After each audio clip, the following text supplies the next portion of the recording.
Assalamualaikum warahmatullahi wabarakatuh. Bismillah walhamdulillah wala haula wala quwata illa billah.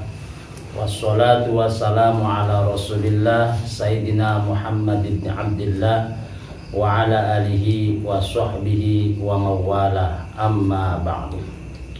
Ma'asyiral muslimin rahimakumullah. Sedekah dapat dibagi dua. Pertama sedekah sunnah, yang kedua sedekah wajib.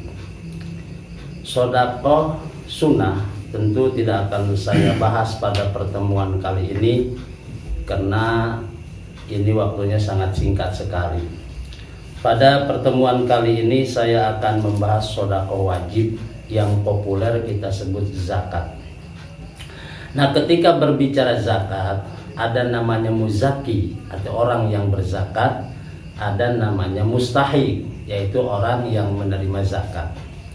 Nah, sebelum lebih jauh kita akan jelaskan dulu siapa saja mustahik zakat.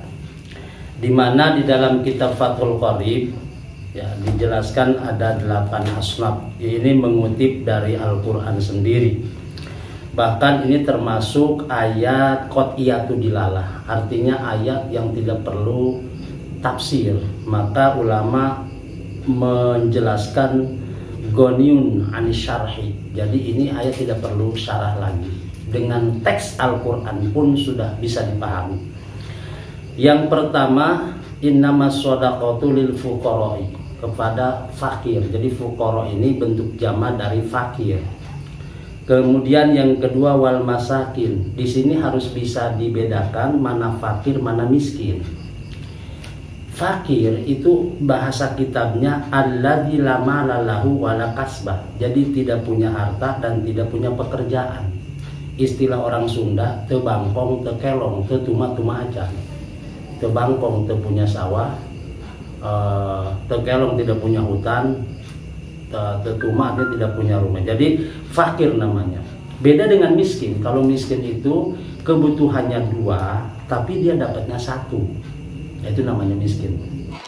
Halo sahabat-sahabat, jangan lupa di subscribe channel YouTube Gepensur Parung Panjang. Subscribe ya. Yang pertama fuqara, maka innamas shadaqatu lil fuqara. Yang pertama fuqara. Fuqara ini bentuk jama dari fakir.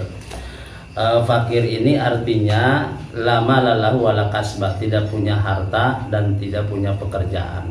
Itu namanya fuqara. Yang kedua masakin. Jadi masakin ini miskin, ya berbeda sekali dengan fuqara. Kalau fuqara tidak punya harta dan tidak punya pekerjaan, sementara miskin kebutuhannya 2, dia dapatkan 1. Nah, itu namanya miskin. Yang ketiga wal amilina 'alaiha, yaitu pengelola zakat. Jadi selama ini pemahaman di kampung amilin ini adalah yang tukang nikahin, awinin, sehingga masyarakat kampung berbondong-bondong zakat ke amil. Yang seterusnya yaitu yang keempat wal mu'alafatu qulubuhum wa fi riqabi. Jadi orang yang baru masuk Islam, nah ini mu'alaf, ini termasuk mustahik. Dan selanjutnya wal gharimin, orang yang punya hutang. Yang punya hutang di sini bukan berarti hutang motor atau hutang mobil, melainkan hutang. Jadi dia mendidik anak, dimodalin segala macam sampai dia berhutang. Nah, orang seperti ini dia jadi mustahik, jadi berhak untuk menerima zakat. Wa fi sabilillah, termasuk yang berjuang di jalan Allah. Di sini memang ikhtilaf ulama antara ulama kontemporer dan ulama klasik. Jadi ulama kontemporer fisabilillah ada yang memahami zakat ke masjid, zakat ke musola. Sementara kalau dilihat dari historisnya, ini fisabilillah itu orang yang berjuang di jalan Allah.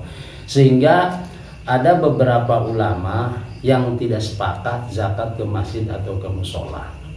Dia zakatnya harus ke orang yang berjuang di jalan Allah, misalnya para kiai, para ustadz yang tidak punya gaji. Itu fisabilillah, pemahaman sebagian ulama. Wabni sabil, dan orang yang sedang di perjalanan. Itulah diantara mustahik zakat. Apakah ketika berzakat harus ke 8 asnaf? Tidak perlu, yang seadanya aja di situ. Nah, di sini pemahaman Imam Syafi'i dan Imam Malik sangat berbeda. Kalau Imam Syafi'i mustahik yang ada di tempat itu, misalnya kampung A, maka dia harus memenuhi dulu. Jadi cari dulu mustahik kampung A, tidak boleh keluar. Karena kalau keluar menurut pemahaman Imam Syafi'i itu dianggap tidak sah. Sementara Imam Hanafi membolehkan zakat fitrah keluar dari wilayah A tersebut.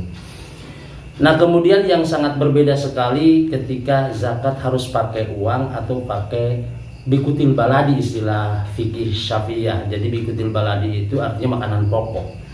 Bagi Imam Syafi'i itu dianjurkan makanan pokok. Sementara Imam Hanafi boleh pakai uang atau dengan harganya. Ini tentunya dua pendapat ini kembali kepada kita menjadi kondisional, tergantung kebutuhan masyarakat. Nah, kalau kita mau letterlah ke Imam Syafi'i, ya dimanapun kita harus pakai beras atau bikutil baladi. Sementara kalau memang mau ke Imam Hanafi, ya lebih enak, bisa pakai uang kapanpun dan dimanapun. Lalu kapan kita harus zakat fitrah? Bisa di awal Ramadan, tapi belum wajib. Tapi ketika berzakat itu sudah dianggap sah. Bisa di akhir Ramadan.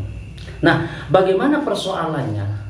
Orang yang lahir di bulan Ramadan, ya, orang lahir di bulan Ramadan, kalau lahirnya dia setelah maghrib besoknya Idul Fitri, itu tidak wajib zakat.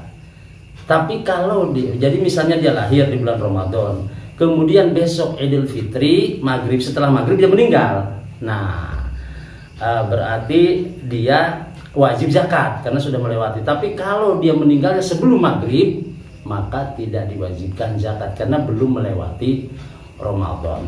Nah, inilah tentunya lebih fokus ke zakat fitrah, ya, ke zakat fitrah karena banyak zakat-zakat yang lainnya. Sedikit kita petakan memang pemahaman zakat, ya, walaupun ini memang ayatnya sudah qat'iyatu dilalah, ayat sudah pasti, tidak perlu syarah, tapi bentuk yang dikeluarkannya sedikit berbeda seperti tadi pemahaman Hanafi dan Imam Syafi'i. Kemudian pemahaman ulama-ulama yang di dalam madhab Syafi'i pun hal biasa, itu berbeda hal biasa, tidak selamanya sejalan, walaupun memang dia menggunakan rumus-rumus yang dibangun oleh Imam Syafi'i. Jadi sekali lagi, bagaimana etikanya zakat? Ketika kita mau berzakat misalnya, ditanya orang, kita mau berangkat ke masjid, mau kemana? Mau zakat, harus didohirkan sebagai syiar supaya orang lain tertarik. Karena ini masalahnya sedekah wajib, harus disiarkan. Tapi kalau sedekah sunnah itu harusnya disembunyikan, walaupun disiarkan kalau memang tujuannya baik tidak ada masalah. Itu perbedaannya. Jadi sekali lagi ketika kita mau zakat, mau kemana? Mau zakat, wah, itu harus disiarkan. Karenanya karena zakat fitrah itu sampai sebelum sholat id itu boleh dilaksanakan, maka diusahakan sholat id untuk lebaran Idul Fitri itu agak lambat, karena menunggu siapa tahu ada orang yang mau zakat fitrah. Beda dengan sholat Idul Adha.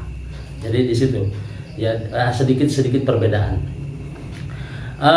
Lalu apa sebetulnya kewajiban kita dalam zakat fitrah ini? Ini sudah banyak dibahas oleh para ulama, baik kalau di kampung namanya 3 liter lebih sebetulnya, atau 2,5 kilogram. Cuma lebih mudahnya orang langsung aja 3,5 liter. Nah, untuk tahun ini keputusan untuk wilayah Bogor yaitu 35.000. Walaupun sebetulnya itu bukan ukuran mutlak, bergantung kepada seseorang dia makannya pakai beras berapa duit. Kalau sehari-hari dia makan berasnya yang 5 kilonya misalnya 200.000, wah itu bisa dihitung berapa jatuhnya. Jadi secara umum memang untuk sekarang 2020 wilayah Bogor 35. Nah, itu secara umum. Tapi kalau kita makannya yang beras mahal, jangan ngikutin itu. Apalagi kita zakatnya pakai beras raskin, makannya pakai beras 10.000, zakat pakai beras 7.000. Nah, ini tidak sah dalam dunia zakat, harus memang sesuai dengan apa yang kita makan sehari-hari. Karena esensi dari zakat itu adalah kepedulian sosial. Nah, berkenaan dengan zakat sepertinya tidak perlu banyak karena sudah banyak dibahas. Saya lebih fokus kepada mustahik-mustahiknya ya. Tapi ada satu lagi, bagaimana ketika kita zakat, apakah misalnya harus pakai doa-doa? Itu doa sunnah. Doa paling utama itu alhamdulillah. Ketika orang misalnya berzakat, ini saya zakat, yang menerimanya alhamdulillah, itu sudah termasuk doa. Intinya yang penting niat si muzaki, dia mengeluarkan zakat, nah itu sudah dianggap sah. Itu saja yang dapat disampaikan. Akhir kalam, wassalamualaikum warahmatullahi wabarakatuh.